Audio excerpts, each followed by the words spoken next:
Assalamualaikum warahmatullahi wabarakatuh. Saya Siti Nurhalisa Safarianti, Stambu 083 2018 0161, kelas C2 Agribisnis, mata kuliah metode penelitian agribisnis, upaya yaitu perilaku ekonomi berbasis gender pada rumah tangga petani ketela pohon, studi kasus Desa Jambua, Kabupaten Maros. Adapun susunan dari daftar isi yaitu sampul, judul, persetujuan publikasi ilmiah, pernyataan bukan hasil plagiarisme, pengesahan pembimbing, pengesahan penguji, kata pengantar, abstrak, ringkasan, daftar isi, daftar tabel, daftar gambar, daftar lampiran. Adapun di bab 1 yaitu pendahuluan, latar belakang, rumusan masalah, tujuan penelitian, manfaat penelitian. Adapun bab 2 yaitu tinjauan pustaka, yaitu landasan teori, penelitian terdahulu, kerangka pikir penelitian, dan hipotesis. Bab 3. Metode penelitian, metode penentuan lokasi dan waktu penelitian, metode penentu sampel, metode pengumpulan data, metode analisis data, dan bab 3. Metode penelitian, yaitu metode penentuan lokasi dan waktu penelitian, metode penentuan sampel, metode pengumpulan data, metode analisis data, dan metode operasional dan daftar pustaka. Baik, saya akan masuk ke bab 1 yaitu pendahuluan. 1. Latar belakang. Ketela pohon merupakan tanaman yang sudah tidak asing lagi bagi masyarakat Indonesia. Tanaman ini dapat tumbuh di berbagai tempat dan kondisi, baik di daerah bersuhu dingin, sedang maupun panas. Ketela pohon dapat digunakan sebagai pengganti makanan pokok sehari-hari, bahkan di daerah tertentu dijadikan sebagai makanan pokok seperti nasi. Sebagian besar penduduk Indonesia mengandalkan sektor pertanian baik sebagai sumber mata pencaharian maupun sebagai penopang pembangunan. Hal ini berarti pertanian merupakan sektor yang sangat penting sebagai penggerak perekonomian nasional, di antaranya dalam memperluas lapangan kerja, meningkatkan pendapatan petani, serta meningkatkan pendapatan nasional melalui penerimaan devisa. 2. Rumusan masalah. Dari uraian latar belakang dapat dipokok rumus masalah yaitu 1. Bagaimana peran gender pada rumah tangga petani ketela pohon di Desa Jambua, Kabupaten Maros. 2. Berapa pendapatan petani dalam usaha tani ketela pohon dan non-usaha tani di Desa Jambua, Kabupaten Maros. Ketiga, bagaimana perilaku ekonomi rumah tangga petani ketela pohon meliputi alokasi curahan waktu kerja usaha tani dan non-usaha tani. 3. Tujuan. Berkaitan dengan latar belakang penelitian dan rumusan masalah, tujuan dari penelitian ini adalah mengetahui peran gender pada rumah tangga petani ketela pohon di Desa Jambua, Kabupaten Maros. Kedua, mengetahui pendapatan petani dalam usaha tani ketela pohon dan non-usaha tani di Desa Jambua, Kabupaten Maros. Ketiga, untuk mengetahui perilaku ekonomi rumah tangga petani ketela pohon meliputi alokasi curahan waktu kerja usaha tani dan non-usaha tani. 4. Manfaat penelitian.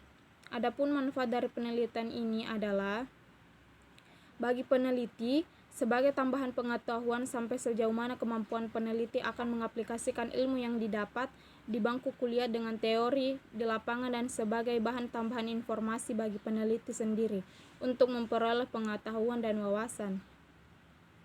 Kedua, bagi petani sebagai pengetahuan dalam upaya meningkatkan pendapatan dan peran gender dalam rumah tangga petani.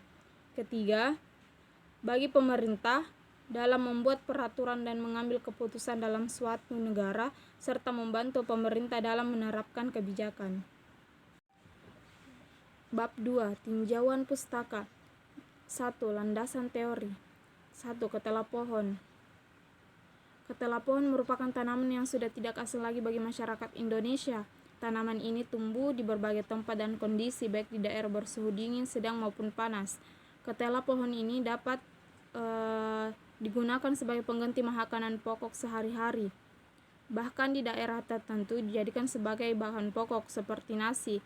Ketela pohon ini memiliki beberapa kandungan gizi yaitu karbohidrat 36,8%, protein 1%, lemak 0,3%, serat 0,9%, abu 0,9%, air 61,4%, dan lain-lain.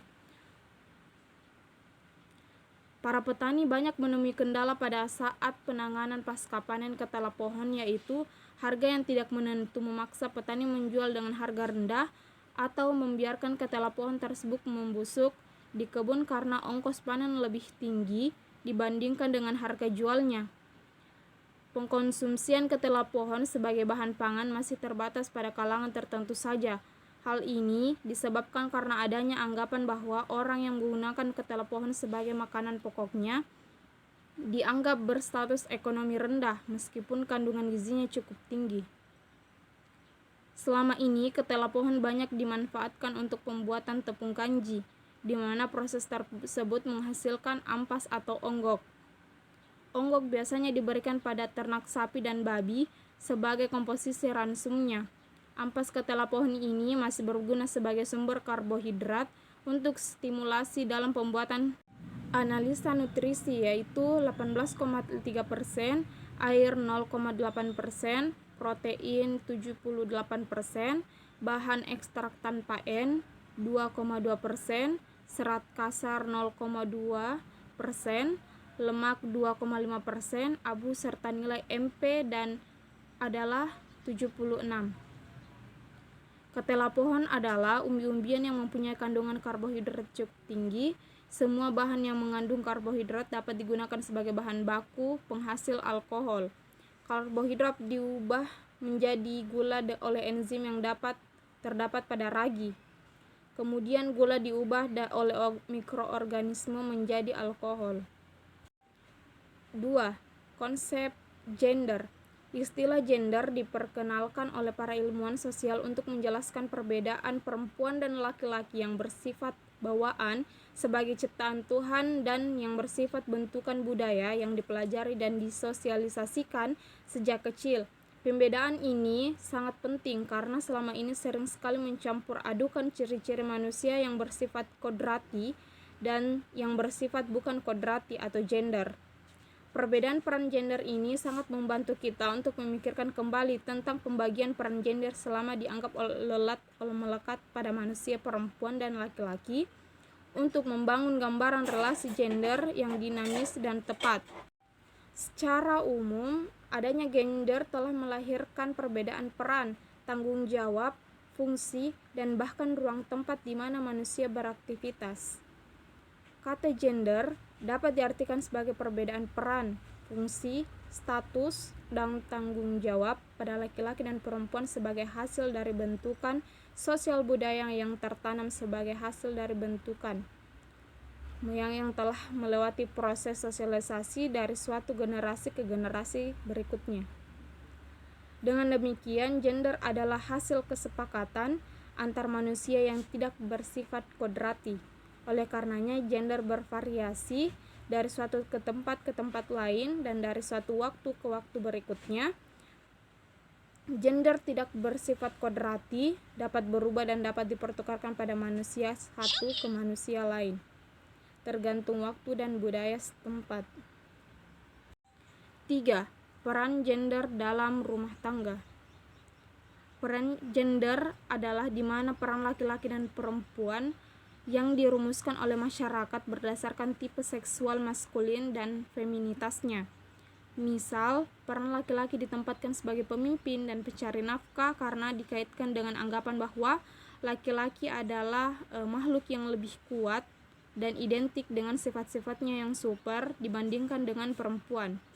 Di Undang-Undang Perkawinan ditetapkan bahwa peran suami sebagai kepala keluarga dan istri sebagai ibu rumah tangga. Dengan pembagian tersebut, berarti peran perempuan yang resmi diakui yaitu peran mengatur urusan rumah tangga seperti membersihkan rumah, mencuci baju, memasak, merawat anak. Perbedaan antara laki-laki dan perempuan berdasarkan gender dapat dibagi menjadi 4, yaitu pembedaan peran dalam hal pekerjaan. Misalnya laki-laki dianggap pekerja yang produktif, yakni jenis pekerjaan yang menghasilkan uang atau dibayar, sedangkan perempuan disebut sebagai pekerja reproduktif, yakni kerja yang menjamin pengelolaan sebagai mengurusi urusan rumah tangga dan biasanya tidak menghasilkan uang. Kedua, pembedaan wilayah kerja. laki-laki berada di wilayah publik atau luar rumah, dan perempuan hanya berada di dalam rumah atau ruang pribadi. Ketiga, pembedaan status, laki-laki di sini berperan sebagai aktor utama dan perempuan hanya sebagai pemain pelengkap. Keempat, perbedaan sifat. Perempuan dilekati dengan sifat dan atribut feminim seperti halus, sopan santun, penakut, cantik, memakai perhiasan dan cocoknya memakai rok.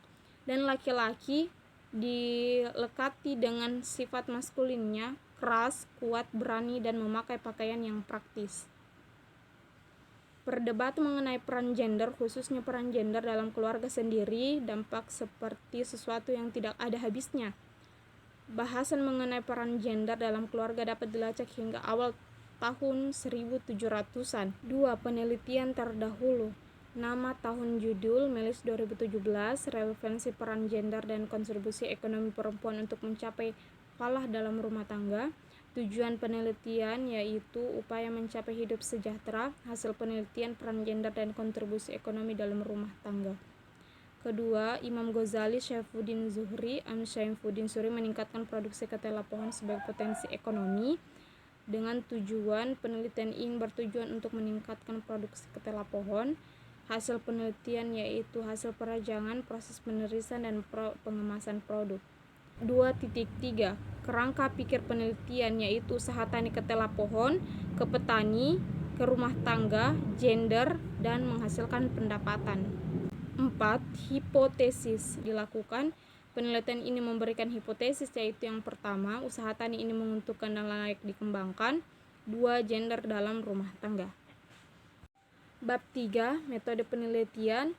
1. Penentuan lokasi dan waktu penelitian. Penelitian ini akan dilakukan di Desa Jambua, Kabupaten Maros, Provinsi Sulawesi Selatan. Pemilihan lokasi sebagai tempat penelitian dilakukan dengan pertimbangan bahwa Desa Jambua memiliki petani ketela pohon. Adapun waktu penelitian akan dilaksanakan pada bulan Juni sampai September 2021. Kedua, penentuan populasi dan sampel. Populasi adalah seluruh masyarakat rumah tangga yang memiliki usaha tani ketela pohon di Desa Jambua, Kabupaten Maros, Provinsi Sulawesi Selatan. Sampel diperoleh menggunakan teknik prosofis. Sampling dalam hal ini adalah rumah tangga usaha tani ketela pohon. Ketiga, pengumpulan data. Menurut Sugiono, teknik pengumpulan data merupakan langkah yang paling strategis dalam penelitian karena mencapai tujuan utama dari penelitian harus didukung dengan keberadaan data. Dalam pengumpulan data menggunakan teknik yaitu teknik wawancara dan teknik pengamatan observasi. Analisis regresi selain mengukur kekuatan hubungan antara dua variabel atau lebih, seperti analisis korelasi juga menunjukkan arah hubungan antara variabel dependen terikat dengan variabel independen atau bebas. Terakhir yaitu daftar pustaka.